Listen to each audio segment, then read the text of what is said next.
नमस्कार मित्रांनो, मी शुभम पवार. मित्रांनो, 11वी ॲडमिशनची प्रोसेस सुरू झालेली आहे. 11वी ॲडमिशनचा जो काही ऑनलाईन फॉर्म आहे तो कशा पद्धतीने भरायचा ए टू झेड प्रोसेस तुम्हाला या व्हिडिओमध्ये पाहायला मिळणार आहे. आणि महत्त्वाचं म्हणजे पार्ट फर्स्ट कसा भरायचा, पार्ट सेकंड कसा भरायचा, ए टू झेड प्रोसेस लाईव्ह असणार आहे. आणि सगळ्यात महत्त्वाचं, फॉर्म भरताना महत्त्वपूर्ण माहिती सांगितलेली आहे. व्हिडिओ शेवटपर्यंत न पळवता नीट पहा, संपूर्ण माहिती तुम्हाला मिळेल. चॅनलवरती पहिल्यांदा आला असाल तर चॅनलला सबस्क्राईब करून ठेवा. अशाच महत्त्वपूर्ण व्हिडिओज तुम्हाला मिळत राहतात. तर चला मित्रांनो, व्हिडिओ सुरू करूयात.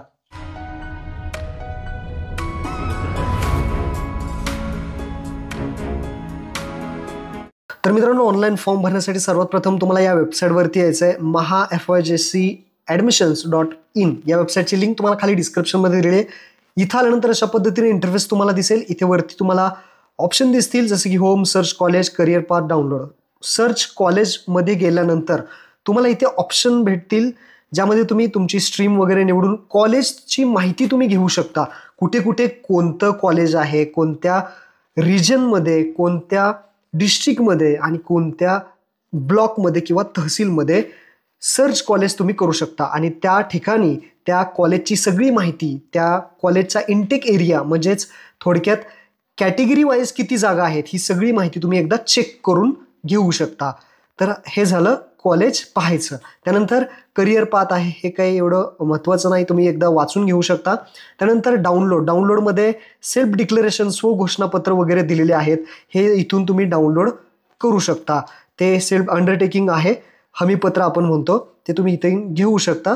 तसेच पुढे व्हिडिओमध्ये मी तुम्हाला हे कसं भरायचं ते सुद्धा सांगतो. फॉर्म भरताना एक एक स्टेप तुम्हाला सगळी व्यवस्थित सांगणार आहे. त्यासाठी व्यवस्थित फॉर्म कसा भरायचा ते पहा. ॲडमिशनचं शेड्यूल लागलेलं आहे. हे टाइम टेबल आहे, पूर्णपणे मराठीमध्ये इंग्लिशमध्ये दोन्ही याच्यात दिलेलं आहे. तर मराठीमध्ये जर पाहिलं तर इथे सगळी माहिती दिलेली आहे, एकदा वाचून घ्या. 26 तारखेपासून म्हणजेच आजपासून सुरू झालेले 3 जून फॉर्म भरायची शेवटची तारीख आहे, लक्षात ठेवा. 3 जूनपर्यंत तुम्हाला फॉर्म जो पार्ट 1 आहे, पार्ट 2 आहे, दोन्ही भरून लॉक करायचे आहेत. त्यानंतर 5 जूनला एक तात्पुरती यादी लागेल. 6 जून ते 7 जूनला तुम्हाला जर काही दुरुस्ती करायची असेल दुरुस्ती करू शकता. आणि शेवट 8 जूनला पहिली जी काही मेरिट लिस्ट आहे ती लागणार आहे. म्हणजेच पहिलं जी काही यादी आहे, तुमची निवड यादी लागणार आहे, म्हणजेच सिलेक्शन यादी लागणार आहे. आता फॉर्म कसा भरायचा ते पाहूयात, एक एक स्टेप पाहूयात. पहिल्यांदा स्टुडंट रजिस्ट्रेशन करावं लागतं. तर स्टुडंट रजिस्ट्रेशन पर्यायावरती इथे बटनावरती क्लिक करायचं आहे. त्यानंतर इथे अशा पद्धतीने इंटरफेस तुम्हाला दिसेल. स्टुडंट रजिस्ट्रेशनमध्ये ॲप्लिकंट 10th स्कूल एरिया विचारला आहे. आता जे काही 10वी तुमची झालेली आहे ती विदिन महाराष्ट्रामध्ये झालेली आहे का महाराष्ट्राच्या आउटसाईड म्हणजे बाहेर झालेली आहे.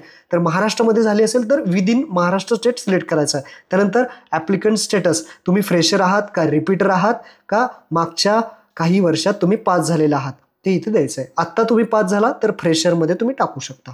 तर आत्ता पास झाला तर फ्रेशर सिलेक्ट करा. त्यानंतर 10th standard or equivalent examination board, तुमचं बोर्ड आत्ता 10वीला कोणतं होतं? SSC बोर्ड होतं, CBSE होतं का CSISE होतं, SCCSE, IB होतं, IGSCE होतं, NISO होतं का एनी अदर बोर्ड, दुसरं कुठलं बाहेरचं बोर्ड असेल तर ते तुम्ही सिलेक्ट करू शकता. इथे आपल्याला SSC होतं तर मी इथे SSC सिलेक्ट केलं आहे. त्यानंतर 10th standard equivalent examination details, पहिल्यांदा विचारलं आहे सीट नंबर. आता SSC वाल्याचा जो काही सीट नंबर असतो तो इथे आपण टाकून घेऊयात. त्यानंतर इथे आपल्याला विचारलं आहे मदर नेम म्हणजेच आईचं नाव. तर SSC सीट नंबर टाकला, आईचं नाव टाकलं.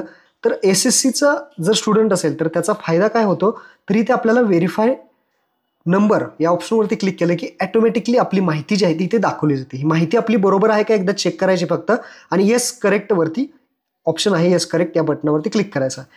आणि ही एक्झाम तुम्ही कधी दिली, मार्चमध्ये दिली किंवा ऑक्टोबरमध्ये दिली का कधी दिली ते, आणि बाकीचं नाव वगैरे इयर ऑफ एक्झामिनेशन ॲटोमॅटिकली इथे येणार आहे, तुम्हाला काही टाकायची गरज नाही. पण अदर जे बोर्ड आहेत त्यांना मात्र फिल करावी लागेल सगळी माहिती. त्यानंतर ईमेल ID असेल तर टाका, नाहीतर सोडून द्या. मोबाईल नंबर कंपल्सरी आहे, मोबाईल नंबर टाका. त्यानंतर एक सिक्युरिटी क्वेश्चन यापैकी एक ऑप्शन निवडा आणि त्याचं उत्तर तुम्ही एक सिक्युरिटी मनात ठेवायचं आहे. याचं उत्तर ते तुमच्या लक्षात ठेवायचं आहे. याचं उत्तर एक कोणतंही निवडा आणि त्याचा क्वेश्चन आन्सर इथे आन्सरमध्ये टाका. त्यानंतर एक पासवर्ड तयार करा, तुमचं नाव @123 अशा पद्धतीने. कन्फर्म पासवर्ड, पुन्हा एकदा पासवर्ड तोच टाका आणि कॅप्चा टाकून उजव्या साईडला रजिस्टर बटन दिसेल त्या रजिस्टर बटनावरती क्लिक करा. रजिस्टर बटनावरती क्लिक केल्यानंतर तुम्ही पाहू शकता एक PDF तुमच्यासमोर डाउनलोड होईल, ज्यामध्ये तुमचा अर्जाचा क्रमांक असतो, म्हणजेच एक लॉग इन ID असतो, ॲप्लिकेशन नंबर म्हणतो त्याला आपण, अर्ज क्रमांक किंवा ॲप्लिकेशन ID. तर इथे तुम्हाला समोर येईल. तर त्यानंतर प्रोसीड टू लॉग इन पर्यायावरती क्लिक करायचं आहे. मेसेजसुद्धा तुम्हाला येईल. आता जो काही मेसेज आलेला आहे किंवा ते PDF डाउनलोड केले त्यामध्ये जो लॉग इन ID आहे, अर्जाचा नंबर आहे, तो टाकायचा आहे. जो पासवर्ड तुम्ही बनवला होता तो टाकायचा आहे आणि कॅप्चा टाकून keep me log in sign in या बटनावरती क्लिक करा. लॉग इन केल्यानंतर अशा पद्धतीने इंटरफेस दिसेल. आता ॲप्लिकेशन फॉर्मचं जे काही स्टेटस आहे ते आपलं इनकम्प्लीट आहे आणि कॅप ऑप्शन फॉर्मचं फिलिंग नॉट स्टार्टेड, म्हणजे आपण आत्ता काही भरलेलं नाही. पार्ट 1 सुद्धा भरला नाही, पार्ट 2 पण नाही. पार्ट 1 भरायला घेऊयात.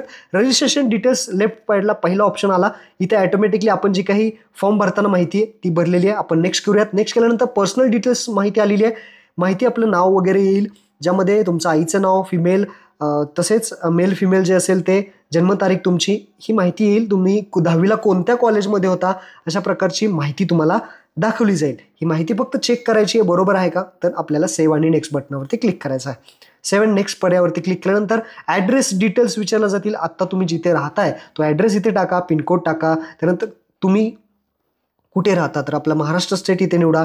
तुम्ही कोणत्या जिल्ह्यामध्ये राहता ते निवडा. त्यानंतर तुम्ही कोणत्या एरियामध्ये किंवा तुमचा तालुका कुठला आहे ते इथे तुम्हाला ॲड्रेस फिल करायचा आहे. आत्ता जिथे राहताय तुम्ही पूर्णपणे ॲड्रेस इथे टाका. तुमच्या गावाचं नाव वगैरे तुम्ही टाकू शकता इथल्या या शेवटच्या बॉक्समध्ये. आणि त्यानंतर खाली मोबाईल नंबर ॲटोमॅटिकली इथं आलेला आहे, ईमेल ID ॲटोमॅटिकली आपण आलेला आहे. त्यानंतर सेव्ह अँड नेक्स्ट बटनावरती क्लिक करायचं आहे. पुढे आल्यानंतर तुम्हाला कॅटेगरी आणि रिझर्वेशन डिटेल्स विचारले जातील. महत्त्वपूर्ण हा पॉईंट आहे, नीट ऐका. जनरल, ओपन, जी काही तुमची कॅटेगरी आहे, SC ST OBC, general, open, EWS जे काही असेल ते इथे निवडायचं आहे. जनरल ओपनला कोणतंही कागदपत्र लागत नाही. जर तुम्ही SC ST निवडलं तर तुम्हाला कास्ट सर्टिफिकेट लागणार आहे.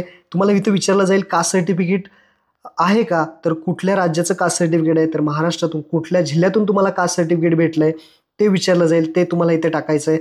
आणि तुम्ही महत्त्वाचं म्हणजे कोणत्या कॅटेगरीमधून ॲडमिशन घेणार आहात ती कॅटेगरी तुम्हाला या ऑप्शनमध्ये सिलेक्ट करायची आहे. तुम्ही अदर कोणत्या कॅटेगरीमध्ये, SC STला नॉन क्रिमिनल लागणार नाही, कास्ट सर्टिफिकेट लागेल. बाकीचे जे काही कॅटेगरी आहेत SC ST सोडून त्यांना नॉन क्रिमिनल लागेल आणि कास्ट सर्टिफिकेटसुद्धा लागेल. आणि EWSला फक्त EWS सर्टिफिकेट लागेल. इथे कॅटेगरी दिलेल्या आहेत, त्यानुसार तुम्ही कॅटेगरी इथे तुमची जी काय असेल ती निवडा. कोणत्या ह्याच्यातून तुम्हाला सर्टिफिकेट भेटले ते निवडा आणि आपला जिल्हा आणि त्यानंतर कोणत्या कॅटेगरीमधून तुम्हाला ॲडमिशन घ्यायचं हे एक महत्त्वपूर्ण निवडा. त्यानंतर खाली आता स्पेशली रिझर्वेशन डिटेल्स विचारले आहेत. पहिला ऑप्शन आहे ज्यामध्ये अपंग वगैरे आहात का, अपंग असेल तर सर्टिफिकेट लागेल, अपंग नसेल तुम्ही तर डायरेक्टली नो करायचं. त्यानंतर दुसऱ्या पॉईंटमध्ये तुमच्याकडे भूकंपग्रस्त, प्रकल्पग्रस्तचं काही प्रमाणपत्र असेल तर येस करा, अन्यथा नो करा. त्यानंतर पॅरेंट्स ऑनलाईन प्रोसेस एरियामध्ये जर ट्रान्सफर झाले असतील येस करा, नसेल तर नो करा. त्यानंतर applicant grand parents, freedom fighters म्हणजे स्वातंत्र्य सैनिक ग्रँड पॅरेंट्स वगैरे असतील तर येस करू शकता, नसेल तर नो करायचं आहे. त्यानंतर does applicants parents belong to defence, serviceman, ex serviceman, माजी सैनिक वगैरे आहेत ते आहेत का, एक्स सर्व्हिसमॅन आहेत का, असेल तर येस करा, नसेल तर नो करा. त्यानंतर स्पोर्ट कॅटेगरी विचारली आहे, जर तुम्ही स्पोर्ट कॅटेगरीमध्ये येत असाल तर येस करा. स्पोर्ट कॅटेगरीमध्ये कुठल्या लेवलला तुम्ही पार्टिसिपेट केलं आहे ते लेवल सिलेक्ट करू शकता, नसेल तर नो करायचं आहे. त्यानुसार तुम्ही इथे स्पोर्ट कॅटेगरी निवडू शकता. नसेल तुम्ही कुठल्याही स्पोर्टमध्ये भाग घेतला नसेल तर डायरेक्टली नो ऑप्शनवरती क्लिक करायचं आहे. जर घेतला असेल तर इंटरनॅशनल नॅशनल लेवलचं विचारलं जाईल, नसेल तर नो.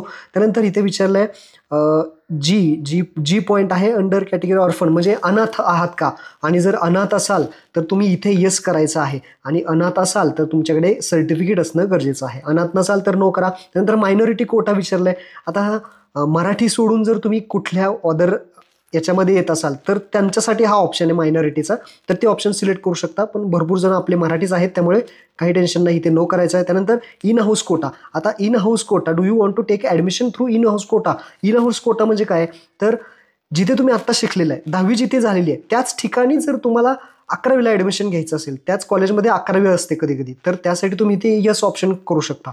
आणि जर ते जिथे आता तुम्ही 10वी शिकलेला आहात ते सोडून बाहेर तुम्हाला ॲडमिशन घ्यायचं तर इथे नो करायचं आहे आणि डायरेक्टली सेव्ह अँड नेक्स्ट पर्यावरती क्लिक करायचं आहे. त्यानंतर पुढे आलेला आहात. पुढे आल्यानंतर क्वालिफिकेशन डिटेल्स, इथे जे काही तुमचे पर्सेंटेज वगैरे आहेत ते सगळे दाखवले जातील आणि त्यानंतर सेव्ह अँड नेक्स्ट बटनावरती क्लिक करायचं आहे.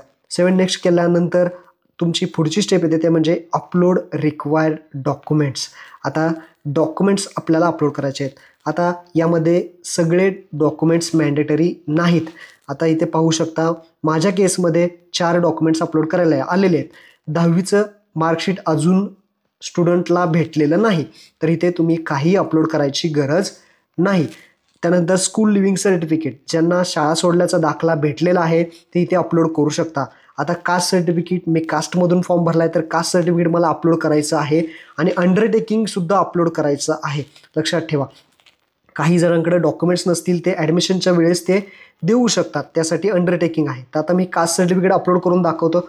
तर अपलोड पर्यायावरती क्लिक केलं आणि डॉक्युमेंट अपलोड झालेलं आहे. तसंच हे अंडरटेकिंग आहे, म्हणजे हमीपत्र आहे, ते तुम्हाला डिस्क्रिप्शनमध्ये दिले आहे. त्याची प्रिंट काढून घ्या आणि त्यामध्ये काय काय माहिती भरायची आहे ते मी तुम्हाला सांगतो. तर हे अंडरटेकिंग अपलोड केलं आणि अपलोड बटनावरती क्लिक केलं, हे अपलोड झालेलं आहे. ते आता अंडरटेकिंग कसं आहे, पहिल्यांदा प्रवेश अर्ज क्रमांक टाकायचा, जो काही आपला ॲप्लिकेशन आय डी आहे तो इथे लिहायचा आहे. याची प्रिंट काढून घ्या, तुमचं नाव टाका, त्यानंतर तुमची कॅटेगरी आणि कोणत्या कॅटेगरीमधून अर्ज केला आहे ती कॅटेगरी टाकायची आहे. तुम्ही कोणत्या शहरातून आहात ते शहर तुम्हाला इथे टाकायचं आहे. आणि अशा पद्धतीनं बघा, शाळा सोडल्याचा दाखला आहे का, किंवा शाळा सोडल्याचा दाखला तुम्ही आता अर्ज करताना देणार आहात का नंतर, तर चुकीची आणि बरोबरची खूण अशा पद्धतीने तुम्हाला करायची आहे. जर नंतर देणार असाल तर प्रवेशाच्या वेळेस तुम्हाला इथे अशा पद्धतीने खुणा करायच्या आहेत. तर हे झूम करून तुम्ही पहा कशा पद्धतीने खुणा केलेल्या आहेत. नंतर देणार असाल तर तिथे बरोबरची खूण करायची आहे, आत्ता नसेल तर तुम्ही चुकीची खूण करायची आहे. अशा पद्धतीने हे अंडरटेकिंग द्यायचं आहे आणि त्यानंतर सेव्ह अँड नेक्स्ट पर्यायावरती क्लिक करायचं आहे.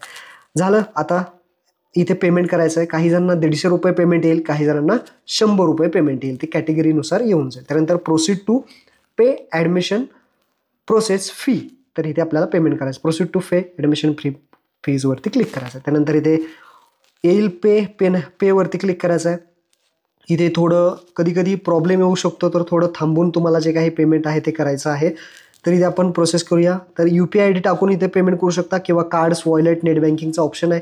तर मी इथे UPI ID टाकतो आणि पे नाव पर्यायावरती क्लिक करतो. UPI ID टाकून पेमेंट केलेलं आहे. इथे मी पेमेंट करून घेतो. थोडं थांबावं लागेल. पेमेंट फेल्ड झालं तर 30 मिनिटानंतर तुम्ही चेक करू शकता. इथे प्रॉब्लेम येऊ शकतो, तर 30 मिनिटानंतर तुम्ही पेमेंट जे आहे ते चेक करायचं आहे. तर अशा पद्धतीने पेमेंट झालं आहे. याची जी प्रिंट आहे डाउनलोड करू शकता, प्रिंट करू शकता किंवा डाउनलोड करू शकता, दोन्हीपैकी एक ऑप्शन तुम्ही सिलेक्ट करू शकता. डाउनलोड करून ठेवा. त्यानंतर नेक्स्ट पर्यायावरती क्लिक करायचं. नेक्स्ट केल्यानंतर तुमचा जो काही पार्ट फर्स्ट आहे तो इथे भरलेला आहे, आणि हा भरलेला बरोबर भरला आहे का आपण ते सगळी माहिती एकदा चेक करून घ्यायची आहे. सगळी माहिती A to Z माहिती सगळी एकदा चेक करून घ्यायची आहे. तरी ते सगळी माहिती बरोबर आहे असं वाटतंय तर डिक्लेरेशन ॲक्सेप्ट करून लॉक करायचं आहे आपल्याला ॲप्लिकेशन फॉर्म. कारण जेव्हा आपण हा फॉर्म लॉक करेल तेव्हाच आपल्याला पार्ट सेकंड जो आहे तो भरता येईल. सगळी माहिती बघूनच लॉक करायचं आहे, त्याशिवाय लॉक करू नका. इथे पहा लॉक झालेला आहे. सगळी माहिती बरोबर असेल तरच लॉक करा, त्याशिवाय लॉक करू नका. करंट स्टेटस पहा सेल्फ व्हेरीफाईड झालेला आहे. अनलॉक सुद्धा करू शकता, पण लक्षात ठेवा लॉक करायच्या अगोदर सगळी माहिती बरोबर असेल तरच लॉक करा. सगळी कॅटेगरी आपली ॲडमिशनची सगळी माहिती बरोबर असेल तरच इथे लॉक करायचं आहे, त्याशिवाय लॉक करायचं नाही. अनलॉक करायचं, अनलॉक सुद्धा करू शकता, पुन्हा एकदा लॉक करायचं. आता डॅशबोर्डवरती आल्यानंतर पाहू शकता काय आहे स्टेटस, सेल्फ व्हेरीफाईड आहे. सेल्फ व्हेरीफाईड आपल्याला आलेलं आहे, त्यामुळे आता आपल्याला काय तर पार्ट 2 आपण भरू शकतो. ज्यांना व्हेरीफाईड आलं नसेल, सेल्फ व्हेरीफाईड आलं नसेल, त्यांनी शेजारील नियरेस्ट जे काही सेंटर असतील त्यांच्याकडून शाळेत जाऊन डॉक्युमेंट व्हेरिफिकेशन करून घ्यायचे. आपल्याला इथे करायची गरज नाही. ज्यांना सेल्फ व्हेरीफाईड असं आलेलं आहे त्यांना कुठेही जायची काही गरज नाही. ते डायरेक्टली आपला पार्ट 2 जो आहे तो फॉर्म भरू शकतात. ज्यांना व्हेरीफाईड आलं नसेल त्यांनी जे काही सेंटर निवडले असतील तिथे जाऊन तुम्ही भरू शकता. इथे आपल्याला काही करायची गरज नाही, कारण आपलं सेल्फ व्हेरीफाईड आलेलं आहे SSC बोर्डाचं. आता आपल्याला डायरेक्टली पार्ट 2 जो आहे तो भरायचा आहे. पार्ट 2 भरायचा आहे. आता पार्ट 2चं इथे ऑप्शन येईल, तर इथे आपल्याला सिलेक्ट करायचं आहे चूज स्ट्रीम अँड मीडियम. इथे आपल्याला सिलेक्ट करायचं आहे. सिलेक्ट केल्यानंतर आता तुम्हाला कुठे ॲडमिशन घ्यायचं आहे, आर्ट्सला घ्यायचं आहे, कॉमर्सला घ्यायचं आहे का सायन्सला घ्यायचं आहे, आणि कोणत्या मीडियमला घ्यायचं आहे, मराठी, हिंदी, इंग्लिश, कन्नड, उर्दू, गुजराती, इंग्लिश जे काही ऑप्शन आहेत ते. तर मी इथे सायन्स निवडतो आणि मीडियम निवडतो. त्यानुसार तुम्ही इथे मीडियम निवडायचं आहे. तर इथे आपण निवडलं आणि ओके कन्फर्म करायचं आहे. मीडियम बरोबर आहे का, त्यानुसार तुम्हाला कुठे ॲडमिशन घ्यायचं ते निवडा. त्यानंतर सेव्ह अँड नेक्स्ट पर्यायावरती क्लिक करा. सेव्ह अँड नेक्स्ट पर्यायावरती क्लिक केल्यानंतर आपल्याला महत्त्वाचं आहे आता कॉलेज सिलेक्शन आहे. एकदम महत्त्वपूर्ण प्रोसेस आहे, नीट पहा. कॉलेज सिलेक्शन कसं करायचं, कसे कॉलेज शोधायचे. पहिल्यांदा जिल्हा निवडायचा आहे. तुमचा जो काही जिल्हा आहे तो जिल्हा निवडा. त्यानंतर एरिया ब्लॉक म्हणजे तुमचा ज्या ठिकाणी ॲडमिशन घ्यायचे ते तालुका वगैरे असेल, तहसील असेल ते निवडा. त्यानंतर इथे स्ट्रीमचे जे मॅनेजमेंट टाईप आहे, जसं की एडेड म्हणजे गव्हर्नमेंटचं जी फीज कमी असते, गव्हर्नमेंट कोटा, त्यानंतर एडेड 20 ते 80% आहे, अशा पद्धतीचे ऑप्शन आहेत. ते कसे आहेत ते मी तुम्हाला पुढे सांगतोच. आता इथे पहा, मी फक्त डिस्ट्रिक्ट आणि तहसील निवडला आणि सर्च केलं. त्या तहसीलमध्ये कुठे कुठे कोणकोणते कॉलेज आहेत ते सर्व कॉलेजेस येतील. इथे कॉलेज संपत नाहीत, तर खाली पेजेस जे आहेत ते तुम्ही इथे पेजेस जास्त निवडू शकता. खाली पेजेस आले की पेजेस इथे वाढवा, 30 पेजेस करा, म्हणजे किती कॉलेज आहेत ते सर्व कॉलेजची माहिती तुम्हाला इथे पाहता येईल. कोणकोणते कॉलेजेस आहेत ते इथे तुम्ही त्यांचे ॲड बटनावरती क्लिक केलं की ते कॉलेज तुम्ही ॲड करता येईल. तर अशा पद्धतीने आहे. आता इथे पहा, इथे स्ट्रीम जे आहे तिथे एडेड म्हणजे काय, मी एडेड टाकून सर्च करतो तर एवढेच कॉलेज आले. एडेड म्हणजे त्यांना फीज कमी असते, 1000 रुपये वगैरे फक्त फीज राहते, त्याच्या व्यतिरिक्त फीज नसते, ते एडेडमध्ये येतात.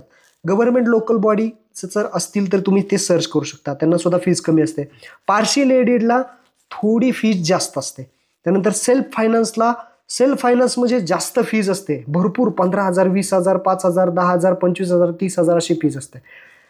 जे ऑप्शन आहेत ते एडेड आणि अनएडेडला सुद्धा जास्त. तर मी एडेडमध्ये फॉर्म भरणार आहे, कारण मला टक्के जास्त आहेत त्यामुळे मी एडेड भरणार आहे. तर मी एडेडचं एक कॉलेज इथे ॲड करतो.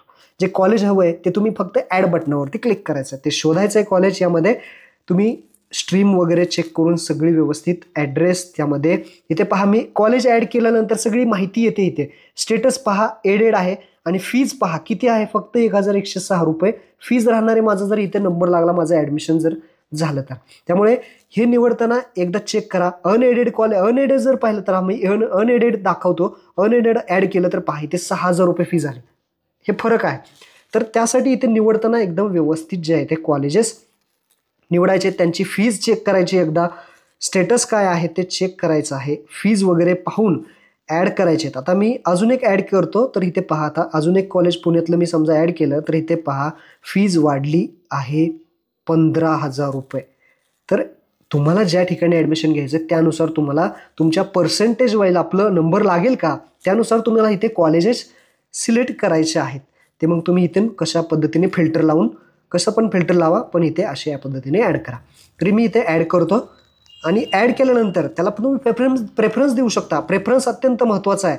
सगळ्यात फर्स्ट नंबरला घ्यायचं असेल हे तर फर्स्ट नंबरला घेऊ शकता. आणि सगळ्यात महत्त्वाचं जे फर्स्ट नंबरला कॉलेज तुम्ही ठेवणार आहात इथे पहा खालीवर प्रेफरन्स द्यायचा आहे. आणि हे प्रेफरन्स देताना फर्स्ट नंबरला जे कॉलेज असेल त्या ठिकाणी जर तुमचा नंबर लागला, लक्षात ठेवा, त्या ठिकाणी फर्स्ट नंबरच्या कॉलेजला इथे जे सिलेक्ट कराल त्या ठिकाणी नंबर लागला तर त्याच ठिकाणी तुम्हाला ॲडमिशन घ्यावं लागतं. त्याला काहीच ऑप्शन नाही. पुन्हा तुम्ही कोणताही राऊंड तुम्हाला खेळता येणार नाही. फक्त पहिल्याच राऊंडला पहिलंच कॉलेज लागलं, हे जे पहिलं तुम्ही सिलेक्ट केलं आहे, जे प्रेफरन्स दिला आहे तेच लागलं तर तिथेच ॲडमिशन घ्यायचं, काहीच ऑप्शन नाही तुमच्याकडे. पण जर बाकीचं जे 2 नंबरचं, 3 नंबरचं, 4 नंबरचं कॉलेज लागलं तर तुम्ही दुसरा राऊंड खेळू शकता. ही गोष्ट लक्षात ठेवा. अत्यंत महत्त्वाचं आहे. प्रेफरन्स देताना पहिलं जे कॉलेज निवडणार ते अत्यंत महत्त्वाचं निवडा, कारण तिथं जर ॲडमिशनचा आपला नंबर लागला पहिल्या कॉलेजला तिथेच ॲडमिशन घ्यावं लागणार आहे. ही गोष्ट लक्षात ठेवा.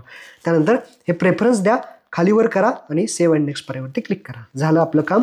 आणि पुढे आल्यानंतर लॉक ऑप्शन फॉर्मवरती यायचं आहे.